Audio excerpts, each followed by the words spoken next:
દિયોદરના કોતરવાડા ગામના યુવકની કામગીરી બિરદાવવા લાયક।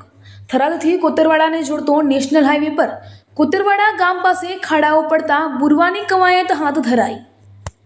બનાસકાંઠા જિલ્લામાં એક તરફ લોકસભાની ચૂંટણીનો માહોલ જામ્યો છે અને રાજકીય પાર્ટીઓ વિકાસના મોટા દાવાઓ કરી રહી છે, તેની વચ્ચે દિયોદર તાલુકાના કોતરવાડાથી એક દ્રશ્યો સામે આવ્યા છે, જેમાં કાળઝાળ ગરમી વચ્ચે પણ એક યુવાન રોડ પર પડેલ ખાડાઓ પૂરવાની કામગીરી કરી રહ્યો છે।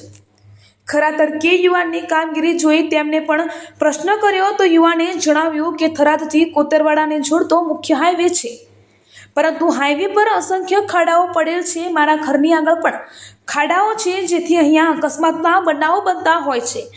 જેથી અકસ્માતના બનાવો ટાળી શકાય તેના માટે અમોએ અમારી મહેનતથી ખાડાઓ પૂરી રહ્યા છીએ। આ દ્રશ્યો જોઈને તમને પણ લાગ્યું હશે કે આ સરકારની કામગીરી યુવાન કરી રહ્યો છે, જેમાં જાડાથી કોતરવાડા રોડ પર અનેક નાના મોટા ખાડાઓ પડ્યા છે, પરંતુ દિયોદર માર્ગ અને મકાન વિભાગના અધિકારીઓને આ ખાડાઓ ધ્યાને આવતા નથી કે શું, કે પછી કોઈ મોટી દુર્ઘટના સર્જાય તેની રાહ જોઈને બેઠા છે। અહેવાલ પ્રદીપસિંહ વાઘેલા, દિયોદર, બનાસકાંઠા।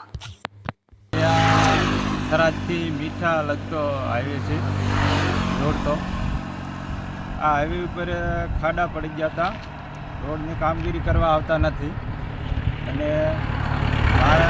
મેં વિચાર્યું કે આ તકલીફ પડે છે સાધનવાળાને, એટલે મેં રાતે માલ ઘરેથી લાવીને આ ખાડો બૂર્યો હતો।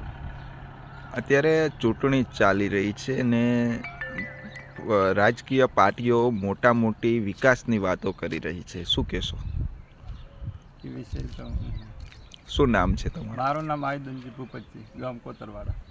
ઓકે।